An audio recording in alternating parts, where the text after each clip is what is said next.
Hi friends, welcome to S academy. ഇന്നത്തെ current അഫയേഴ്സിലേക്ക് സ്വാഗതം. സംസ്ഥാന സർക്കാരിന്റെ നിശാഗന്ധി പുരസ്കാരം ലഭിച്ചത് ആർക്കെന്ന് ചോദിച്ചാൽ കലാമണ്ഡലം ക്ഷേമാവതി. സമ്മാന തുക 1,00,000 രൂപ. ക്ലിയർ. അടുത്ത പോയിന്റ്, കേരള സർക്കാരിന്റെ ഈ വർഷത്തെ ഹരിവരാസനം പുരസ്കാരം ലഭിച്ചത് ആർക്കെന്ന് ചോദിച്ചാൽ പി സുശീല. സമ്മാന തുക 1,00,000 രൂപ. ക്ലിയർ. അടുത്ത പോയിന്റ്, മഹിളാ കോൺഗ്രസിന്റെ ആദ്യ ട്രാൻസ്ജെൻഡർ നാഷണൽ ജനറൽ സെക്രട്ടറിയായി നിയമിച്ചത് ആരെന്ന് ചോദിച്ചാൽ അപ്സര റെഡ്ഡി. ക്ലിയർ ആണോ? അപ്സര റെഡ്ഡി. ഓർത്ത് വെച്ചോണം, ചോദിക്കാൻ സാധ്യതയുള്ള ഒരു ക്വസ്റ്റ്യൻ. അടുത്ത, IMFന്റെ ചീഫ് എക്കണോമിസ്റ്റായി നിയമിച്ച ആദ്യ വനിത ആരെന്ന് ചോദിച്ചാൽ ഗീത ഗോപിനാഥ്. ക്ലിയർ ആണോ? മൈസൂരിൽ ജനിച്ച വ്യക്തിയാണ് ഗീത ഗോപിനാഥ്. കേരള മുഖ്യമന്ത്രി പിണറായി വിജയന്റെ എന്തായിരുന്നു സാമ്പത്തിക ഉപദേഷ്ടാവായിരുന്നു ഗീത ഗോപിനാഥ്. ഓർത്ത് വെച്ചോണം. ക്ലിയർ ആണോ? അടുത്ത പോയിന്റ്, രാജി പ്രഖ്യാപിച്ച ലോക ബാങ്ക് പ്രസിഡന്റ് ആരെന്ന് ചോദിച്ചാൽ ജിം യോങ് കിങ്. ക്ലിയർ. അദ്ദേഹത്തിന് 3 വർഷം ഉണ്ടായിരുന്നു. അദ്ദേഹം രാജി പ്രഖ്യാപിച്ചു. അടുത്ത പോയിന്റ്, CBI ഡയറക്ടറായി വീണ്ടും നിയമിക്കപ്പെട്ട വ്യക്തി ആരെന്ന് ചോദിച്ചാൽ അലോക് വർമ്മ. സുപ്രീം കോടതി വിധിയെ തുടർന്നാണ് അലോക് വർമ്മയെ വീണ്ടും CBI ഡയറക്ടറായി നിയമിച്ചത്. ക്ലിയർ ആണോ? ഒന്നുകൂടെ നോക്കാം. സംസ്ഥാന സർക്കാരിന്റെ നിശാഗന്ധി പുരസ്കാരം ലഭിച്ചത് ആർക്കെന്ന് ചോദിച്ചാൽ കലാമണ്ഡലം ക്ഷേമാവതി. അടുത്ത, സമ്മാന തുക 1,00,000 രൂപ. അടുത്ത, കേരള സർക്കാരിന്റെ ഈ വർഷത്തെ ഹരിവരാസനം പുരസ്കാരം ലഭിച്ചത് ആർക്കെന്ന് ചോദിച്ചാൽ പി സുശീല. സമ്മാന തുക 1,00,000 രൂപ. അടുത്ത, മഹിളാ കോൺഗ്രസിന്റെ ആദ്യ ട്രാൻസ്ജെൻഡർ നാഷണൽ ജനറൽ സെക്രട്ടറിയായി നിയമിതയായത് അപ്സര റെഡ്ഡി. അടുത്ത പോയിന്റ്, IMFന്റെ ചീഫ് എക്കണോമിക്സായി നിയമിതയായ ആദ്യ വനിത ആരെന്ന് ചോദിച്ചാൽ ഗീത ഗോപിനാഥൻ. രാജി പ്രഖ്യാപിച്ച വേൾഡ് ബാങ്ക് പ്രസിഡന്റ് ആരെന്ന് ചോദിച്ചാൽ ജിം യോങ് കിങ്. ക്ലിയർ. അടുത്ത പോയിന്റ്, CBI ഡയറക്ടറായി വീണ്ടും നിയമിക്കപ്പെട്ട വ്യക്തി അലോക് വർമ്മ. ക്ലിയർ. അടുത്ത പോയിന്റിലേക്ക് പോവാം. സാമ്പത്തിക സംവരണ ബിൽ ലോകസഭ പാസാക്കിയത് 2019 ജനുവരി 8. ക്ലിയർ. അടുത്ത പോയിന്റ് ഓർത്തു വയ്ക്കണം, ഇത് പ്രധാനപ്പെട്ട ഒരു പോയിന്റ് ആണ്.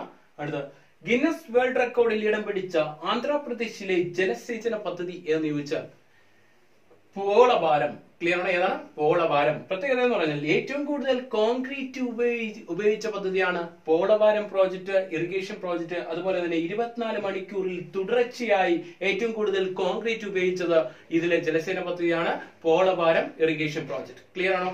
അടുത്ത ക്വസ്റ്റ്യൻ, ഭരത് മുരളി സ്മാരക നാടക പുരസ്കാരം ലഭിച്ചത് ആർക്കെന്ന് ചോദിച്ചാൽ സേതുലക്ഷ്മി. സമ്മാന തുക 50,000 രൂപ. ക്ലിയർ.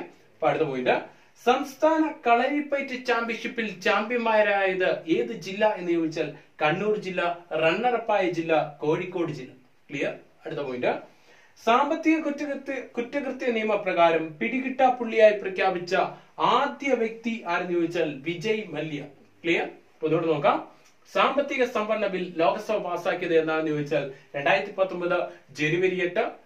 ഗിന്നസ് വേൾഡ് റെക്കോർഡിൽ ഇടം പിടിച്ച ആന്ധ്രാപ്രദേശിലെ ജലസേന പദ്ധതി എന്ന് വെച്ചാൽ പോളവാരം. ഇതിന്റെ പ്രത്യേകത ഏറ്റവും കൂടുതൽ കോൺക്രീറ്റ് ഉപയോഗിച്ച പദ്ധതിയാണ് പോളവാരം പ്രോജക്ട്. അതുപോലെ തന്നെ 24 മണിക്കൂറിൽ തുടർച്ചയായി ഏറ്റവും കൂടുതൽ കോൺക്രീറ്റ് ഉപയോഗിച്ച പദ്ധതിയും പോളവാരം. ഈ 2 റെക്കോർഡുകളാണ്, ഗിന്നസ് റെക്കോർഡുകളാണ് പോളവാരം ഇറിഗേഷൻ പ്രോജക്റ്റിന് ലഭിച്ചത്. ഓർത്തു വെക്കണം, മറന്നു പോകരുത്. അടുത്ത, ഭരത് മുരളി സ്മാരക നാടക പുരസ്കാരം ലഭിച്ചത് സേതുലക്ഷ്മി. സമ്മാന തുക 50,000 രൂപ. അടുത്ത പോയിന്റ്, സംസ്ഥാന കളരിപ്പയറ്റ് ചാമ്പ്യൻഷിപ്പിൽ ചാമ്പ്യന്മാരായത് ഏത് ജില്ല എന്ന് വെച്ചാൽ കണ്ണൂർ ജില്ല. റണ്ണറപ്പായത് കോഴിക്കോട് ജില്ല. അടുത്ത പോയിന്റ്, സാമ്പത്തിക കുറ്റകൃത്യ നിയമപ്രകാരം പിടികിട്ടാപ്പുള്ളിയായി പ്രഖ്യാപിക്കപ്പെട്ട ആദ്യ വ്യക്തി ആരെന്ന് ചോദിച്ചാൽ വിജയ് മല്യ. ക്ലിയർ ആണോ? അടുത്ത പോയിന്റിലേക്ക് പോവാം. മലയാള സിനിമാ സംവിധായകരുടെ സംഘടനയായ ഫെഫ്കയുടെ പുതിയ പ്രസിഡന്റായി നിയമിച്ചത് ആരെന്ന് ചോദിച്ചാൽ രഞ്ജി പണിക്കർ. ക്ലിയർ. അടുത്ത പോയിന്റ്, അടുത്തിടെ പാകിസ്ഥാൻ ദേശീയ പൈതൃക പദവി നൽകിയ ഹൈന്ദവ ക്ഷേത്രം എന്ന് ചോദിച്ചാൽ പഞ്ച് തീർത്ത് എവിടെ സ്ഥിതി ചെയ്യുന്നു? പെഷ്വാർ. ക്ലിയർ ആണോ? പോയിന്റ്, ലോകത്തിലെ ഏറ്റവും ഉയരത്തിലുള്ള ശിവലിംഗം എവിടെയാണ് നിർമ്മിക്കുന്നത് എന്ന് ചോദിച്ചാൽ ചെങ്കൽ മഹേശ്വര ക്ഷേത്രത്തിൽ നെയ്യാറ്റിൻകര. ക്ലിയർ ആണോ? എത്രയാണ് ഉയരം? 111 അടി ഉയരമാണ് ഈ ചെങ്കൽ മഹേശ്വര ക്ഷേത്രത്തിലെ ശിവലിംഗ പ്രതിമയ്ക്ക്. എന്നാൽ 108 അടി ഉയരം ഉണ്ടായിരുന്ന കർണാടകയിലെ കോലാർ ജില്ലയിലെ കോടിലിംഗേശ്വര ക്ഷേത്രത്തിലെ പ്രതിമയാണ് മറികടന്നുകൊണ്ട് 111 അടി ഉയരത്തിൽ ശിവലിംഗ പ്രതിമ നിർമ്മിച്ചത്. ക്ലിയർ ആണോ? വേൾഡ് റെക്കോർഡാണ് ലോകത്തിലെ ഏറ്റവും ഉയരത്തിലുള്ള ശിവലിംഗ പ്രതിമ. ക്ലിയർ. അടുത്ത പോയിന്റ്, ഇന്ത്യ സന്ദർശിച്ച നോർവേയുടെ ആദ്യ വനിതാ പ്രധാനമന്ത്രി ആരെന്ന് ചോദിച്ചാൽ എമ സോൾബർഗ്. ഓർത്തു വയ്ക്കണം, നോർവേയുടെ ആദ്യ വനിതാ പ്രധാനമന്ത്രിയാണ് എമ സോൾബർഗ്. ക്ലിയർ. അപ്പൊ അടുത്ത പോയിന്റ്, ഡിജിറ്റൽ പേയ്മെന്റ് സുരക്ഷ ഉറപ്പാക്കാൻ RBI രൂപീകരിച്ച കമ്മിറ്റി ചെയർമാൻ ആരെന്ന് ചോദിച്ചാൽ നന്ദൻ നിലേകാനി. ക്ലിയർ. അടുത്ത പോയിന്റ്, ചൈനയിലെ ഇന്ത്യൻ അംബാസഡറായി നിയമിച്ചത് ആരെന്ന് ചോദിച്ചാൽ വിക്രം മിശ്രി. ഒന്നുകൂടെ നോക്കാം. മലയാള സിനിമാ സംവിധായകരുടെ സംഘടനയായ ഫെഫ്കയുടെ പുതിയ പ്രസിഡന്റ് ആരെന്ന് ചോദിച്ചാൽ രഞ്ജി പണിക്കർ. അടുത്തിടെ പാകിസ്ഥാൻ ദേശീയ പൈതൃക പദവി നൽകിയ ഹൈന്ദവ ക്ഷേത്രം എന്ന് ചോദിച്ചാൽ പഞ്ച് തീർത്ത പെഷ്വാർ.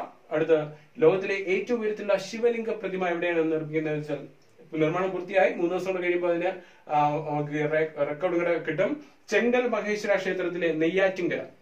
അടുത്ത, അതിന്റെ ഉയരം 111 അടി ഉയരം. എന്നാൽ 108 അടി ഉയരമുള്ള ശിവലിംഗ പ്രതിമ ഉണ്ടായിരുന്നു. അത് സ്ഥിതി ചെയ്യുന്നത് കർണാടകയിലെ കോലാർ ജില്ലയിലെ കോടിലിംഗേശ്വര ക്ഷേത്രത്തിലായിരുന്നു. അതിനെയാണ് മറികടന്നത്. ഓർത്തു വയ്ക്കുക, ഇന്ത്യ സന്ദർശിച്ച നോർവേയുടെ ആദ്യ വനിതാ പ്രധാനമന്ത്രി ആരെന്ന് ചോദിച്ചാൽ എമ സോൾബർഗ്. ഓർത്തു വയ്ക്കണം, മറന്നുപോകരുത്. അടുത്ത പോയിന്റ്, ഡിജിറ്റൽ പേയ്മെന്റ് സുരക്ഷ ഉറപ്പാക്കാൻ RBI രൂപീകരിച്ച കമ്മിറ്റി ചെയർമാൻ ആരെന്ന് ചോദിച്ചാൽ നന്ദൻ നിലേകാനി. അടുത്ത പോയിന്റ്, ചൈനയുടെ ഇന്ത്യൻ അംബാസഡറായി നിയമിച്ചത് ആരെന്ന് വെച്ചാൽ വിക്രം മിശ്രി. ക്ലിയർ ആണോ? നിങ്ങൾക്ക് വീഡിയോ ഇഷ്ടപ്പെട്ടെങ്കിൽ ലൈക്ക് ചെയ്യുക, സബ്സ്ക്രൈബ് ചെയ്യുക, ഫ്രണ്ട്സിനെല്ലാം ഷെയർ ചെയ്യുക. അടുത്ത ദിവസം വീണ്ടും കാണാം. Good bye.